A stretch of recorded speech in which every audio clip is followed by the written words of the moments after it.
Hey, folks, thanks for tuning in to the BAMP podcast. I'm your host, Mike Lafferty, here today with Steve Kenson. How you doing, Steve? I'm very well, Mike. Thanks for having me back. I really appreciate you coming and raising the dignity level of our little dog and pony show with your presence. Thank you very much, sir. Happy to be here. Co-host is Jacob Blackman. How you doing, sir? I am well. Okay. And now here is our awesome intro, audiovisual intro, because branding is important. 1 second.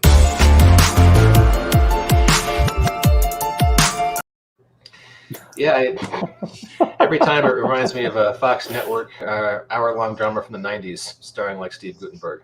But welcome to the BAMP podcast. And lo, these many years ago, 10 years ago, back when this was the Vigilance Press podcast, we got our start doing a lot of icons coverage. It boggles my mind to this day that somehow we've been talking about icons for over a decade, but here we are. So does it ever seem odd to you? Because I know this kind of started off as a lark project, if I recall right, Steve.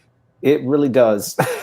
I mean, like a lot of my projects, if I had known it was going to last this long, I'd have planned it better, or at all.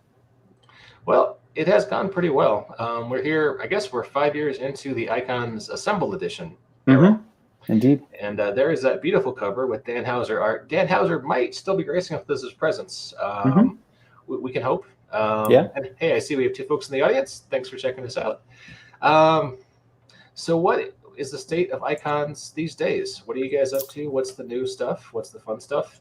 Well, the thing for icons this year has been that at the beginning of this year, I relaunched my Patreon as an icons specific Patreon for doing monthly icons content. I am for anyone watching us on YouTube or Facebook right now. I think you can find the URL for Steve's Patreon directly below Steve's torso, right there. Anyway, you're saying, sir. And so it's been basically doing monthly content for icons there.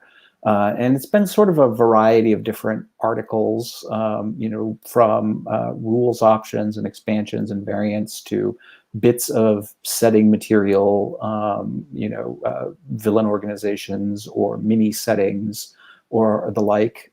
This past month, I did a setting called Earth Gamma. That's basically a post-apocalyptic setting scenario.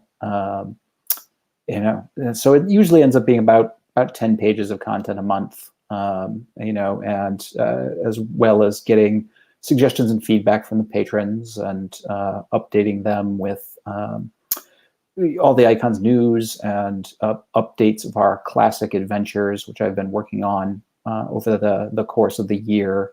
And that's been the major thing that's been keeping me pretty occupied with icon stuff. Yeah, there we go. Sorry, but when you say Earth Gamma and it's for a superhero setting taking place in a post-apocalyptic universe, the very first thing that pops into my head is instead of zombies, it's all Hulks, and that's terrifying. Right? Well, a lot of radiation floating around. You got to imagine, right? Yeah. I kicked off one of the early releases in the Patreon was another mini setting called Earth Lambda, which was an alternate world where the LGBT community gained superpowers after Stonewall in the late 60s, and is sort of a what if the queer subtext of X-Men was just text instead.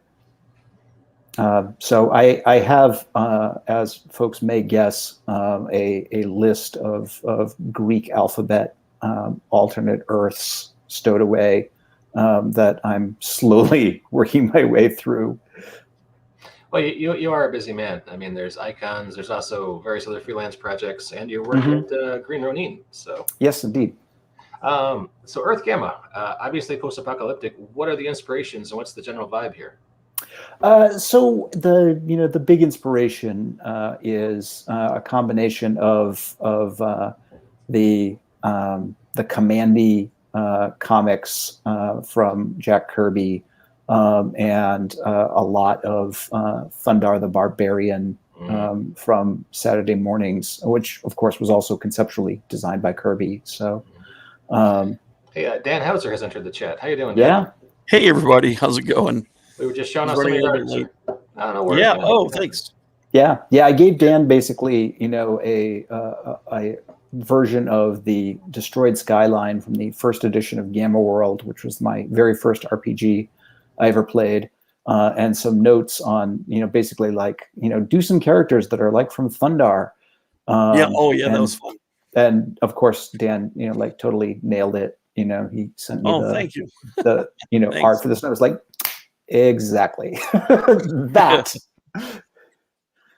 Yep, I wanted to make it look ruined, and also a group of dudes who had beat up the Herculoids. Yeah, they caught those little jerks that beat them up, and schmooze as well. Well, you've certainly caught my attention because I love Thundar as a kid. Yeah, and Steve Rude is like one of my heroes, man. That's just magnificent. So yeah, this is definitely a setting I'm going to want to take a look at.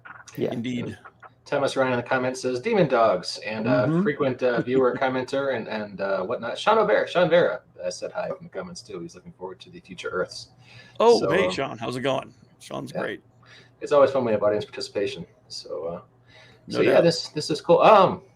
So when is someone going to get the RPG rights to Thundar? That's got to happen, right? Gosh, I don't know. I wonder what the honestly would even be like. I assume it's negotiating with Hanna-Barbera, which I don't know if they've ever licensed anything for an RPG. I think Warner Brothers would own that now, wouldn't they? I would assume ultimately it would be because through Warner Brothers owns Turner or a bunch of the Turner properties anyway. And right when Time Warner. So weird, like Time Warner bought out Turner, and then Turner separated from them, and it's just crazy. AOL was in there at some point. So now I don't know. All I know is that I'll never be able to watch Banana Splits again. That's all I know. Right. Not like a huge crime or anything, but still. One day, Banana Splits will have their own streaming service, just like every other property ever. Every single show will have its own streaming service. Every show will have its own streaming service. And then we'll be paying the same for cable as or for all these services we did for cable. Well, then people will be like, "Oh, can't you just bundle these streaming services into one service?" Right? And you've reinvented cable. Or Netflix, but right. I've been referring to. And then someone will invent the Napster of video, and then Lars Ulrich will sue everyone for everything. And that's the end of the Monopoly game. I think we have the board and start something better. I think we have the next Icons adventure right here. Dan just plotted it out for us on the air. That's awesome. Right.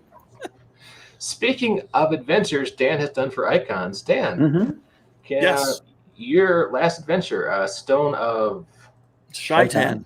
Yeah. That is an awesome meat substitute, and it's a vegetarian joke. Forgive me. That is on sale right now for DTRPGs. It is. Yeah, because it's part of the Halloween sale. If you want a sense of seriousness, and also part of the sequel to Rise of the Phalanx, Stone of Shaitan. If you want my personal favorite Halloween module, it's Menace of the Man-O-Lantern. Menace of the Man-O-Lantern, yeah. Okay, I will dig that one up very quickly while we were talking. But hey, this one's on sale, so tell us about this one, which our viewers can find right now at Drive-Thru RPG. Yeah, well, Stone of Shaitan does not really reference the stone you see on the cover. That's just part of the Cthulhu-esque land of, the Elder Gods, basically. The Stone of Shaitan is a boat, and essentially I wanted to come up with an old-school Cthulhu feeling adventure, kind of like our Danger at Dunsmouth adventure that was done. And so, yeah, Stone of Shaitan is in that vein. You can have your heroes, and your heroes will face off with, primarily at the beginning, cultists and people following this cult of, the Whately's elder god, basically. So it's kind of a sequel to that. It's also part of the second part of it's part of the sequel to Rise of the Phalanx. It's a sequel. It's basically taking part in the shared universe of the non-universe of Icons. So, but if you ever wanted to have your heroes fight a giant, massive animated mass of blood, can this do is the that. adventure Yep. where they can do that. Indeed, this is that adventure. Also, they get to spend a good portion of it and a great pyramid test running away from a sinking city that's sinking into an ocean of madness. So that's fun. That's Halloween, right? Little candy So corn, little ocean of you're madness. saying that that all the heroes are going to need a really deep, clean shower afterwards. Yeah. 100%. Just to get the smell of shaitan off of them. Speaking of Halloween, I'm moving things out of the way here. Who doesn't love an adventure where you end up fighting a 50-foot tall radioactive jack-o'-lantern? Bolsheviks, that's who. Oh, yeah. That looks like a good time right there. Well, no, it is science-y energy coming out of him. The Menace of the Man-O-Lantern is a story about the heroes either creating a villain or creating a hero out of a little kid. Little kid is a super genius, and he invents this growth ray that creates, unfortunately, the Man-O-Lantern and its pumpkin like kin. Mm-hmm. And the heroes can take a firm hand with this kid or severely punish him, or try and mold him into a Reed Richards rather than a Dr. Doom. But also, it's just fun to draw a giant pumpkin destroying stuff, and it's so silly looking that you'll have fun punching this pumpkin, I swear. But I was at a Gamehole Con this past weekend, and a buddy of mine and one of my heroes, Jeff Butler, I asked for a commission of a Dick Briefer's Frankenstein. Oh, nice. And if you're a fan of Golden Age comics, and you should be, you'll be happy to know that this is aside from Ad Infinitum Adventures publications. I have my own stuff that I do, and Golden Age Thrilling Action is one of them. The next one is going to be Frankenstein and Bulldog Denny. I will only say that much, because if you don't know about Frankenstein and Dick Briefer's version of Frankenstein, you're in for a shock when you start reading them. They're probably the craziest, best thing ever. Mm-hmm. That if somebody gained the right, well, you can gain the rights to it right now because it's public domain. Mm-hmm. But it's seriously, before Kirby and before Will Eisner, Dick Briefer was drawing and doing some wild crap in what were otherwise kind of boring comics. Just ridiculous stuff that, like, it's like Axe Cop, but a grown man wrote it, and it's amazing. It gets my #1 recommendation for you got to read it. You just got to. And commenter Glenn Hall says, perhaps a Tim Burton inspired adventure called The Sugar Plum Dream Before Halloween. Or something like that. Holiday themed adventures are always fun, so please keep trying them out, guys. Well, thanks for coming in, Glenn. Appreciate that. So speaking of stuff you guys are doing for Icons, and that's an awkward segue, forgive me, but it's late. It's Icons, there are no awkward segues. Fair enough. Randomness is baked in. So it sounds like we have an Icon, the first ever Icons annual coming up. Let's hope it's not the last. That'll be in the works. What's going to be inside there? What is that packed full of? So the plan is basically to collect all of the content from this year's Patreon, put it together in one big book that will go on sale to the general public. So folks who are curious as what I've been doing for the past year can get a look at it. We'll release it in print on demand and PDF on drive-through. And basically production on that'll start, right after I finish December's entry for the Patreon. So if folks want to get a hold of Earth Gamma, Earth Lambda, that's the place to go? Yep. All right, cool. And any other Greek letters you managed to work in before the end of the year? Yeah, probably not anymore before the end of this year, but I've got, another 24 of them, basically to work on for the, year to come at least. Sweet. All right, cool. And Dan, yes, you have revisited the old days, or maybe you never left them. Yeah. I had a plan shortly after Hero Pack 4 to just touch up some of the artwork. From the get a little out of control, and then it kind of blossomed into a why don't I just do the whole thing? Oh wait, we just did a assembled edition, so I'll put that sort of on the shelf, but I'll still keep sketching everyone out and making sure that I've got it ready to go when there was a pause. And this year was a perfect time for a pause. I mean, I was like, you know what? I'm going to dedicate myself to getting it done. How many characters ended up being in this one, Steve? I don't remember how many I drew. Oh gosh, I want to say it's probably on the order of like 4 or 5. Yeah. Yeah, so that many. Keepers. Yeah. And I'll say this now for my buddy. I believe, I don't know if Jester's on the cover or not, but Jester's being used with permission from his creator. So thank you very much, by the way.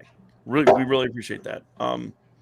And all the stats were upgraded with power adjustments by Steve, and all the art was up. Well, it was redone by me. I think it's an upgrade. But yeah. And the best part is I made standees again. Yes. We did. Everyone gets standees when you get it. And there's the very first one, Crash Man. That was one of the very first ever. In fact, I think that was the first person who says, yeah, let's do Hero Pack. And that was fun. This is Jester over here on the right-hand side, right? Correct. Yep. I think I might have covertly, under a pseudonym or just anonymously, done some of these stat blocks the first time around, because I'm recognizing some of these characters as we scroll past them. And Dan, that's very possible. That was my playtest group there. Tempest Fugit and Gravedigger and Black Box, and Captain Entropy. Yeah, I remember this guy with the Gladius or the. Yep. Oh God, that's cool. Oh, I remember this guy. Yes, yeah. I could be talking about 20 different people right now when I say that. Sorry. Exactly. So, wow, this is fun. And when will this be coming Omega out? in the back was by my friend Chuck. Yeah. I know that the Bat Fellow has a very cool name. I just can't remember it. But I remember it was, yes, Kamazats. That's right. And, basically, Shiva right there, just Shiva-ing around. That was a fun one to draw as well. And then there's one that I created for, what was it? The kind of Secret Wars module that I did, the Nemesis project. That fellow in the back. Walt, we can have into the chat. Hey, Walt. Hey, Walt, how's it going? Hey, what's up, Walt, guys? Nice to see you. Nice to see you guys. But yes, that. And then standees too. Yep. Oh, and Bombardier Beetle is probably my favorite one. Yes. I made him even more tubby and kind of non-threatening, even though he is pretty threatening. He's got like these highlight things where he whips grenades at people, which I think is cool. Yeah, that's this guy right here, right? Yes, indeed. Yeah. Yep. I think highlight is underappreciated as a motif in superheroes, perhaps in wrestling too. So yes, and if you got whipped in the back with a Peloton, you would know it because that thing could probably kill you. Well, things are made of wood wrapped with leather. They're not like a baseball. You would know it for a second. Oh, hey, yes. Chris McLaughlin is in the comments, and he's throwing up a link for Icon's World Defenders the Summit. Well, hey, thanks, Chris. That is a book I published and that Chris wrote, so you should check that out too. And everyone should buy that. Fine Icons product. Is it Chris McLaughlin writing superheroes? Then why don't you have it already? You should buy it immediately. Alas, Chris has given up writing superheroes for the time being to write horror movie criticism, but it's a really awesome book, and definitely check it out. Chris, good to see you, sir. Feel free to pipe up at all. Pipe up anytime. Dan, let's say I'm a guy watching this, and I'm like, hey, I got to get me some of that Hero Pack goodness in my life. I need that in my face, in my space. Okay. How do I do that, Dan? Well, right now, we have set it up, and I believe that Steve has sent it out to get it proofed to be printed, and soon it will be available on Drive-Thru-RPG as a print product for the public. And I suppose now's a good time as any. In 2022, we'll be doing Hero Pack 5. And I'm going to set it up a little differently than I have in the past, so that it won't be an insane amount of work that will all just pile over everything, but it will be affordable for anyone who wants to get involved, and it'll be a good way for fans of Icons to participate. And I'm going to discuss it with Steve, kind of behind the scenes, so we can both make sure that we give a fair and equitable way to manage my time and my talent and our time and resources, because new Icon stuff is also on the horizon. So there's a meeting about that, but that is coming. That is another thing that will come. But if you want your hands on the one that was redone now, well, you're in luck if you already bought one. You're going to get the PDF upgraded. If you want to buy it new as a book, though, you'll have to purchase you have to pay for the printing of it. But be on sale soon. Yeah, it'll be on sale soon. So hey, you don't want to sleep on that because print prices are going up every day because we live in the apocalypse. Ain't that the truth? Yeah. Speaking of the apocalypse, there's Walt coming into the chat like the pale rider. How are you, sir? He brings with him the storm. It was pretty. Steve, you live He's in my got neck of the swords woods. and everything. Yeah, it's He's true. ready. You live in my neck of the woods. Did you have that huge windstorm that was going on? Yeah. Crazy. So yeah, I didn't mean to bring the wind. It just kind of happened that way, and I should really lay off on the beans. On the beans. But I gotta say, as always, Steve, it's always a pleasure to talk to you. But on the other side, I still need to get your immortality potion because you look amazing, sir. Thank you kindly. But there's a painting in his attic that looks like shit. Right. That would explain a lot. That's why Turn of the Pan podcast people, obscure, pretentious Also, literary references. If you've never heard of it, this is Icons Assembled Edition. You should purchase it if you don't already have a copy. It's wonderful. Well, it's one of the greatest superhero games ever made. And that's just me. That's not just me saying that because I drew it, or because Steve or because I designed it and wrote it. Well, all right. Well, yes, those things are true, but also true. Fun game. You play with a D6. You got those already in your house. Yeah. I'm sure you've got a game on Mousetrap or 13 Dead on Drive you haven't played in 50 years. You'll play Icons every week for like 4 Were you running a lot of that that Gamehole.com, Dan? And you go, oh man, let's play Icons. Were you running a lot of Icons at Gamehole.com? I did, actually. I did. This year I took it easy on myself because I was also signing books and drawing pictures for people. But yes, this year I played the module Polar Vortex. Went really well. There was a kid who played All American Girl, and he was having a blast. When I described the characters, I was like, "Well, All American Girl's like Supergirl was like mine." Like, okay, awesome. All right. And then I got to play for the first time Alien by Free League. I love a game where the GM doesn't have to roll dice or do much of anything. Really, just respond to questions. That's great and terrifying, but great. That's but cool. Yeah.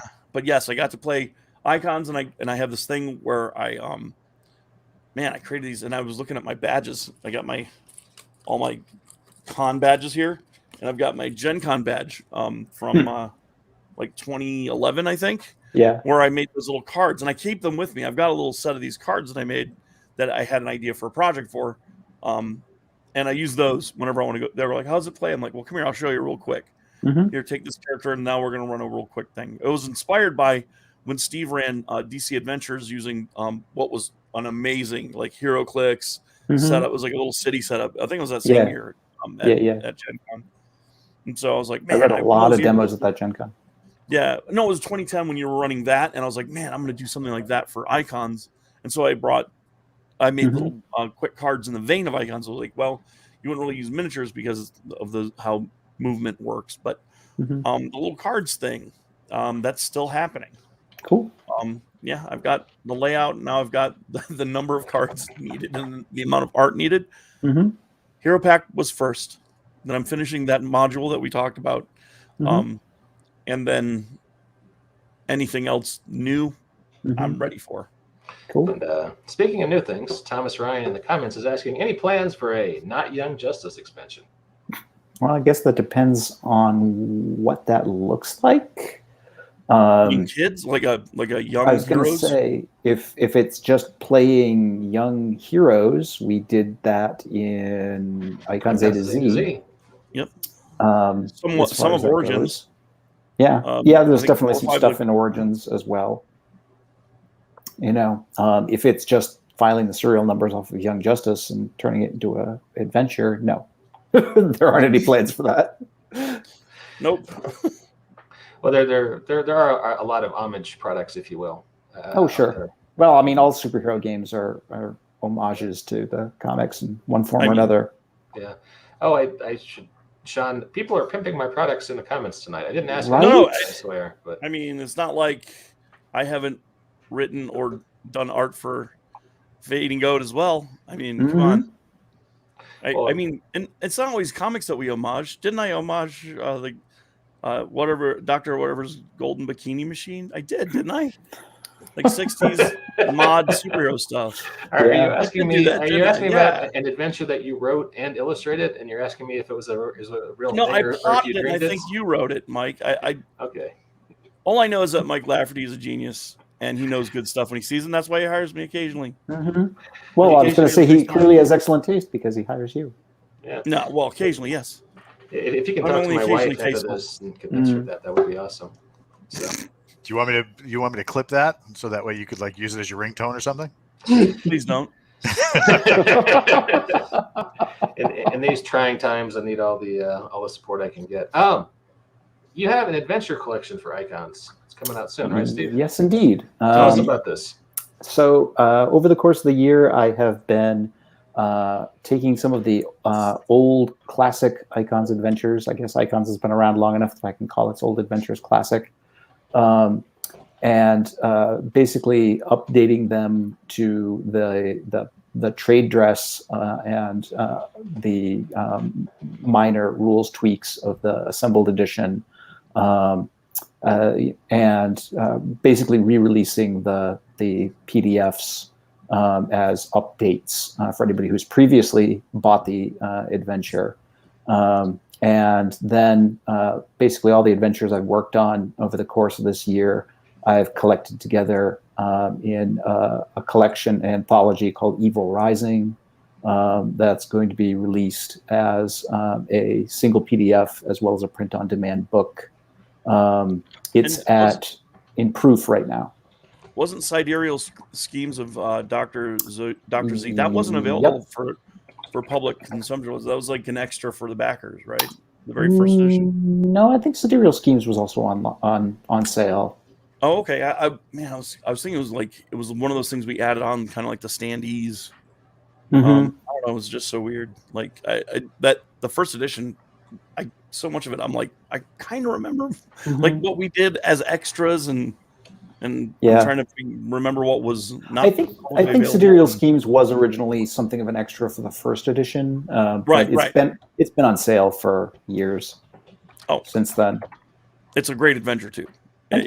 Yeah. Hey, are you just going to reprint them how they were? Are you going to look them over for doing updates, some new art, maps, that sort of thing? So the adventures are updated. The original PDFs are still part of the package. So if folks buy the individual adventures and want to get the original PDF, it's still there. The collected edition won't include the original PDFs, but it will have all the updated ones, and you can get a print book of the whole thing. So excellent. Seems like a pretty, that's the updated cover. And that's the updated cover, yeah. Wow, with the updated art. That's great. That's actually an interior piece from Team Up. And then we did I had an original one for the first edition that was kind of different. Yeah. Paycheck shrinking. Glenn Hall says, Evil Rising, soon to be known as Paycheck Shrinking. In a good way. Nice.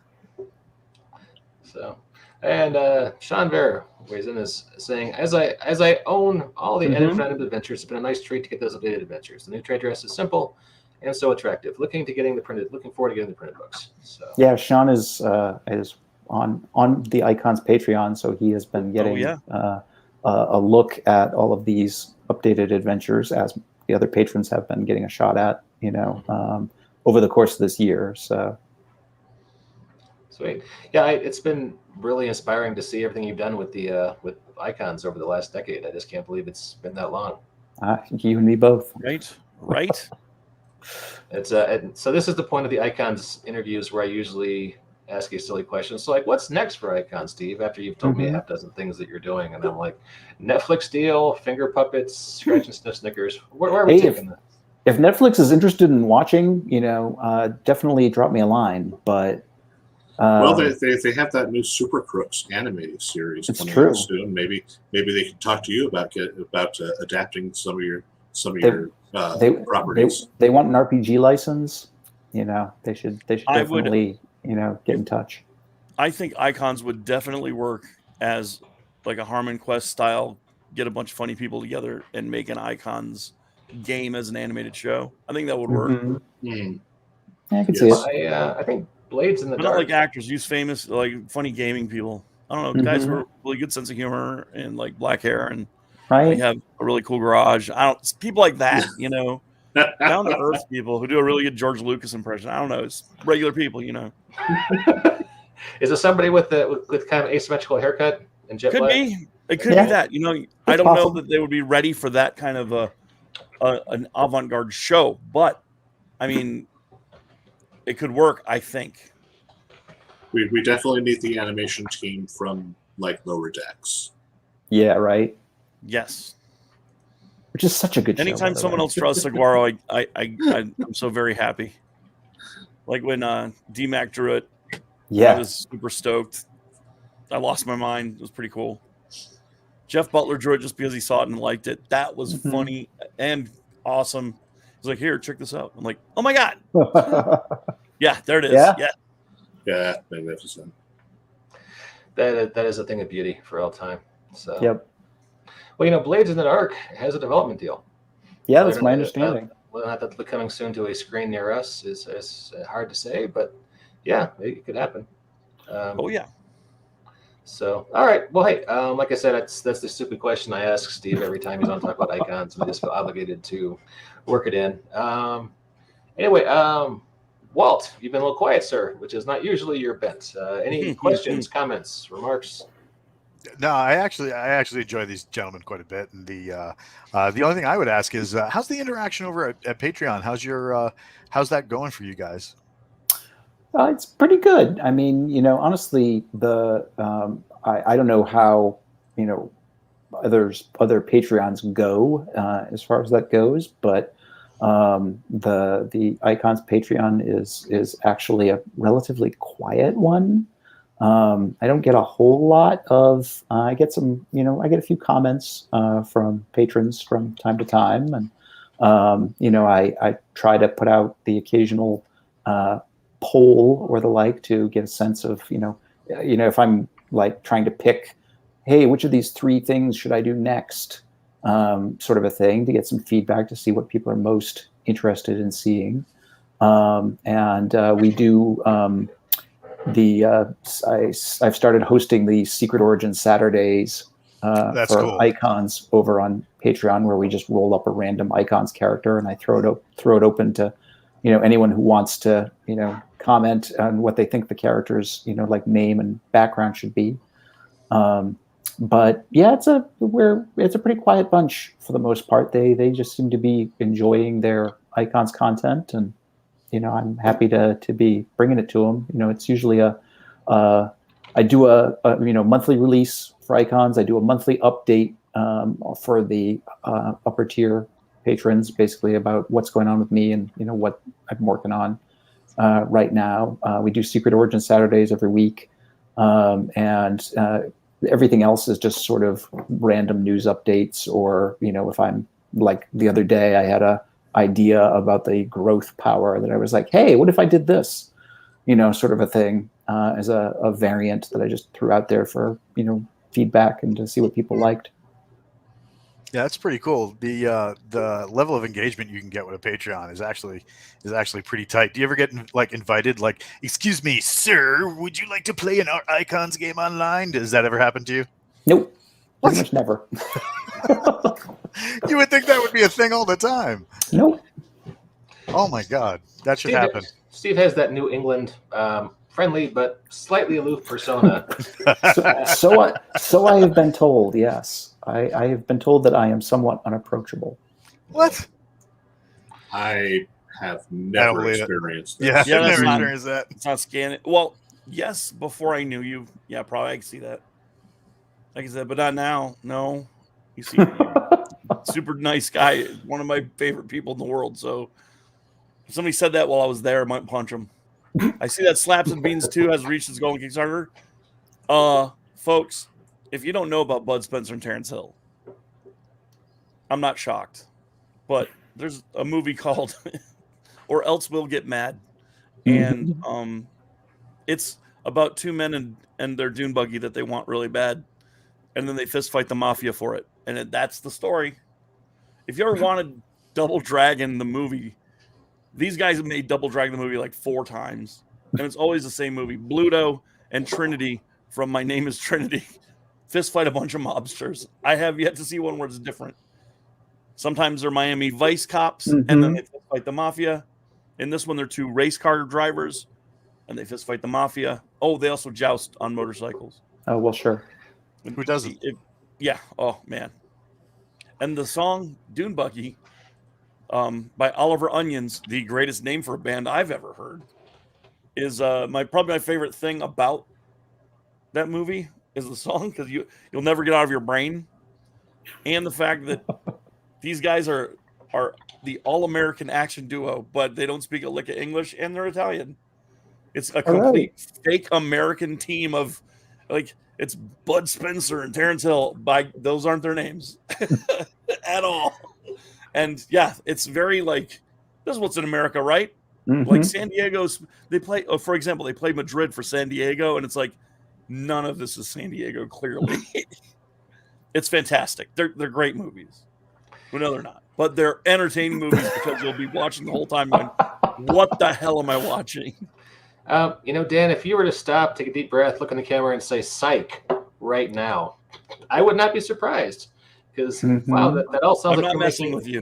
It sounds like you were making it up off the top of your head. Those movies, there's one called Bulldozer.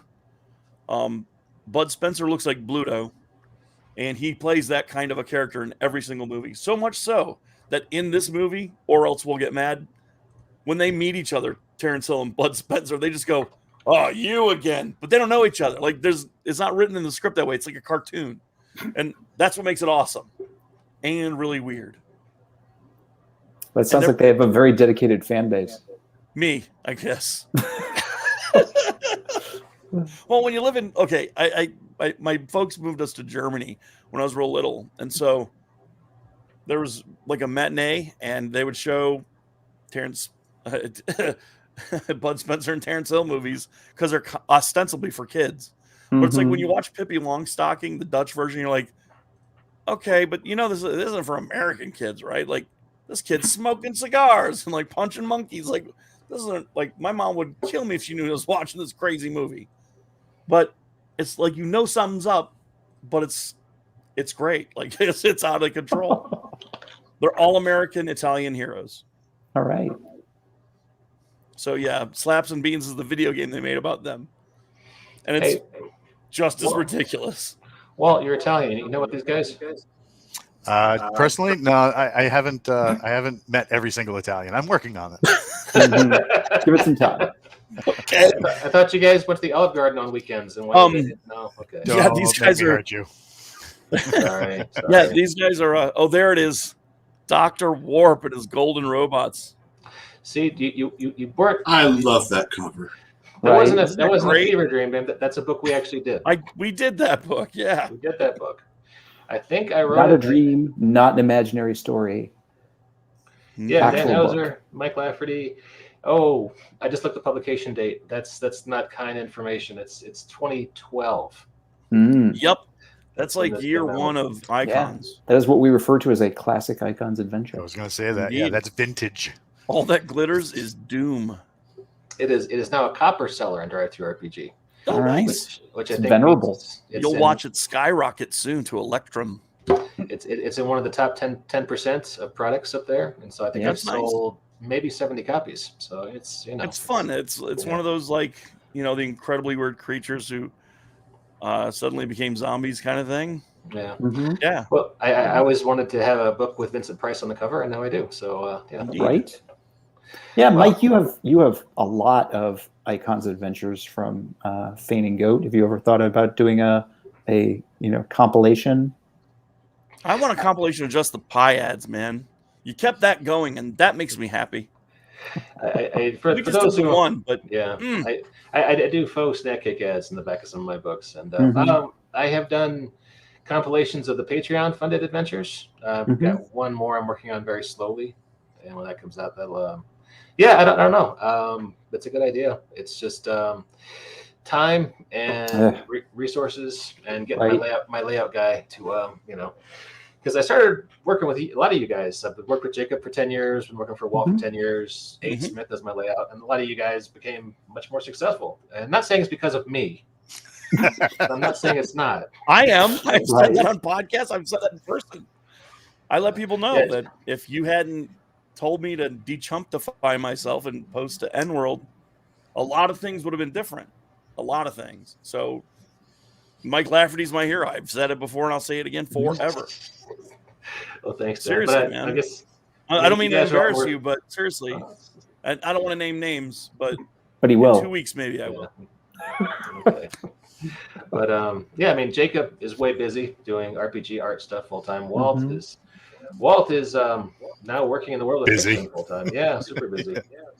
And Glenn Hall says, watching this lively and motley cast of happy, fun-loving, clever character creators, just a wonderful reminder of why it's such a great history to be involved in. Well, hey, thanks, Glenn. Well, thank you, Glenn. Yeah. And now he's going to say psych. Right. Yeah. But Aid Smith, who does a lot of my icons layout, is busy. He's writing for Star Trek Adventures now. And I know he's occasionally freelance for Green Ronin too, and he's here and there. So it's it's it used to be easier to schedule projects, and now it's it can take some more work. So I could say that there are two guys in here who gave me my first yeses as a professional artist, and it was Steve and you, Mike. And so I got to do that this weekend at Game Hall Con. I'm doing a board game that I've been talking about. I shared it with Steve a while back. It's just this. I don't want to talk too much about it, but it's Halloween season. I figure why not talk about it on the show a little bit. It's called Last Night at Camp Hack and Slash. It's a game for 4 to 6 players where one of you is the Jason style killer. Only nobody knows which one. It's a tile and card based game. Oh my goodness! You do what? Get out of here! You watch my silly puppet show on YouTube about video games. Why, go on. The next episode of License Play will be on tonight. Please, everyone, watch it. But yeah, Last Night at Camp Hack and Slash, I got to give an artist their gig. I was like, here, man, you're going to be doing this part of it. And I've got Brad McDevitt doing the layout of the terrain because he does great map work. Nice. And I should have a prototype soon planned out, and then a prototype printed probably around the beginning of next year. And I'm looking for a release of Halloween time of next year. I'm going to try and forego doing any kind of Kickstarter or anything like that. Just make a couple copies and see if they sell. I don't want it to I'm looking for it to be fun and for people to play it. That's really what I want. Because the game that we've tried it and it's been a lot of fun. And if it translates to every group, I think it will. It'll be great. Awesome. So hey, you heard it here first. Like that and everything. What's that? Folks heard it here first. Yeah. So that's a preview of that. And then, other stuff. As he told you. What I tell you. Sweet. Well, hey, come back. We'll talk about that once we get some art and we can show it off to people because it sounds like absolutely. I'll be doing the color. I'll be doing some of the coloring and the effects, and then I'm going to find somebody for layout. And it's going to be like a throwback to the 70s kind of style. I think it'll be a really unique take on it, and it's going to be a funny take rather than a hardcore horror thing like so many other things try to get either. It's like you can't really get hardcore horror with a bunch of people playing the game and not taking it seriously. So why not just let them not take it seriously from step one? I figured that would make it a lot easier, and it's more fun that way. There's a guy I've found the podcast a few times, Paul Malco. He did a superhero board game called Union City Heroes. Yeah. He might be able to steer in the right direction on board game stuff. Yeah. We've got the game crafters here in Madison. That's why I finally made the jump when they talked to me about pricing on prototyping and stuff. And since my thing's basically chipboard and cards, I have a couple bucks for investment, so I could do that and to get the artist, their first credits and get some people I know to help out, and I think it's going to work out. But yeah, I'll happily come on and talk about that. And I've got something in the works with Mark Reinhagen coming out. He's got a new game coming out, and I'm going to be illustrating for him as well. But recently he had a tragedy in his family, so shout out to my friend Mark. I'm sorry to hear father, and yeah, so he had a real tragedy in his family, but that's also on the horizon as well. And yeah, I can share more of that later on. All right, cool. Wait, we're heading to about that time. I'm getting angry texts from my wife.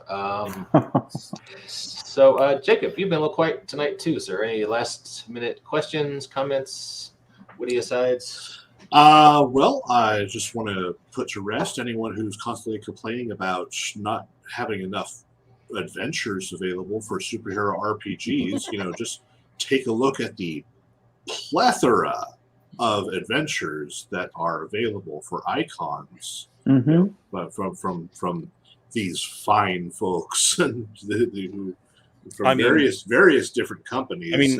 I mean, wasn't everyone in this chat right now involved in some way with Stark City? And that's usable for any system, not just icons. Yeah, you wrote and did art. Jacob wrote and did art. Walt wrote and did art. Steve wrote an introduction, and I think some rules. And I think, Mike, you are the godfather of most of that. So get Stark City, people.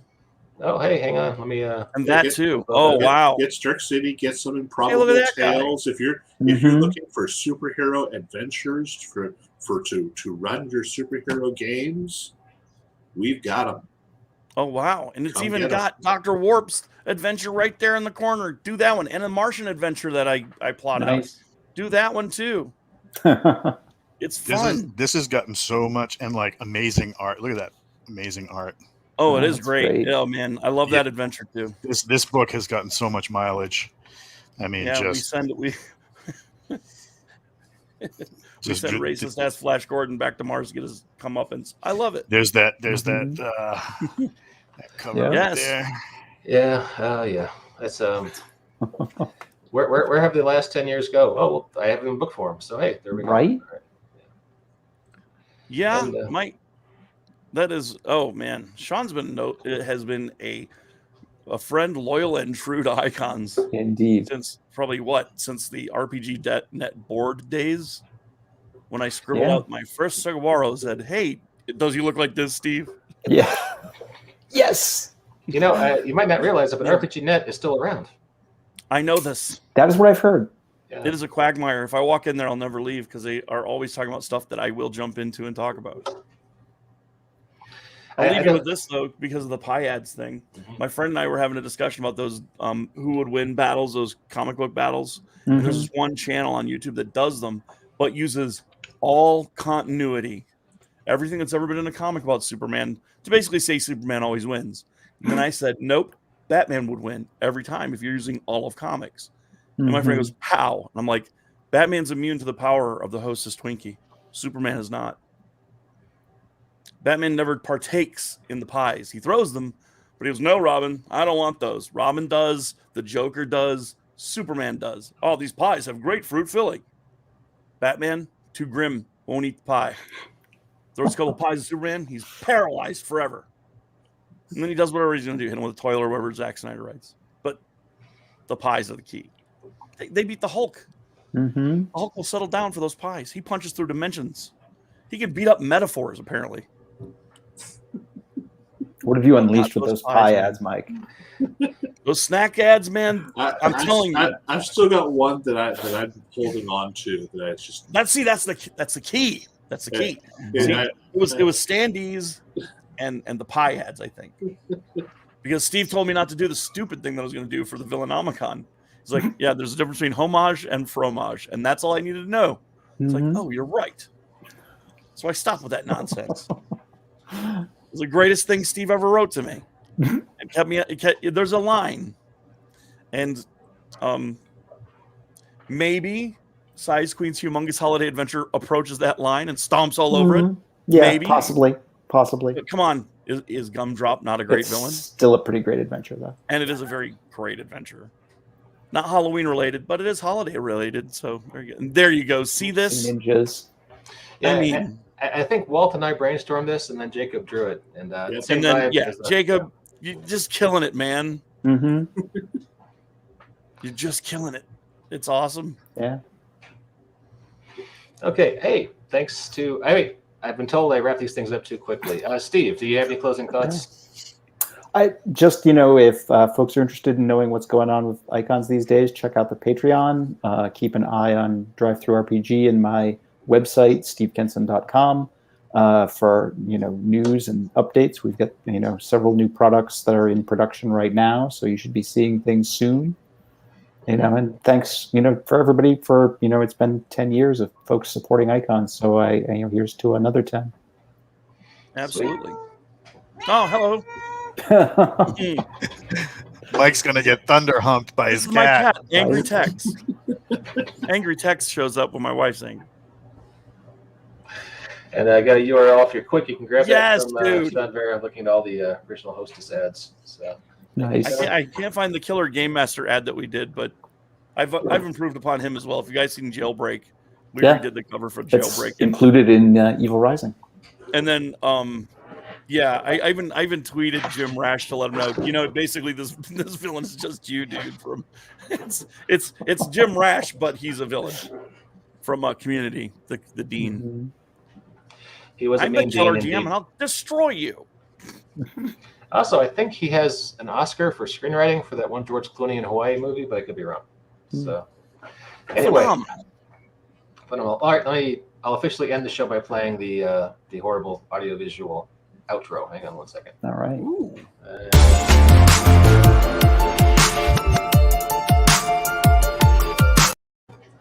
Alrighty. That was insane. Oh, That's by how the it's way, done. Joe and Chris, John and Chris rather from Beetle and Grimm's say hello. Oh, hey, John and Chris. Cool. I spoke to them a little bit because I purchased the legendary Curse of Strahd to run. That comes with an actual vampire, right? Goodness. It Curse comes of with Strahd, everything but the vampire. Right. It includes these All right. little puppet dealies, toys. Are you? It comes with finger puppets. Yeah, Apparently. here's one of Strahd. And a dead cleric that's to mess with your cleric in the game. And a werewolf. It comes with finger puppets. Yeah, man. Yeah. And maps. Dude, you can't believe a full platoon of maps, the size of which you can't imagine. Yeah, it comes with maps. It comes with a Taroka deck. It comes with a symbol of Ravenkind. It does. And it comes with 3 coins of the realm that are made of pewter. And the price was all of my Christmases for this year, next year. I bartered them, yes, but I have to do it because the game is the module's good, but the way they made it out, it is, as a GM, it's really a treat. Well, how successful would our podcast be if it was all about cats? Dude. Depends on what they would run into. All about anthropomorphic animal people. I believe they're called furries. Okay, if it's just about cats, we'll be fine. Mm-hmm. Cat World. We could do that. Yeah, he's over my Thundercats shoulder are a because thing, he's right? trying to escape the dogs. Yeah. Okay. Hey, thanks for everyone for checking out BAM Podcast tonight. Check out Icons. It's a great game. We've been fans for the last decade. Oh yeah. Steve, Dan, thanks for coming on. Always a pleasure. My to talk to you pleasure, guys. always. Pleasure. Jacob and Walt, thanks to you guys for co-hosting. Also, always a pleasure. And we will see you all next time on the BAM Podcast.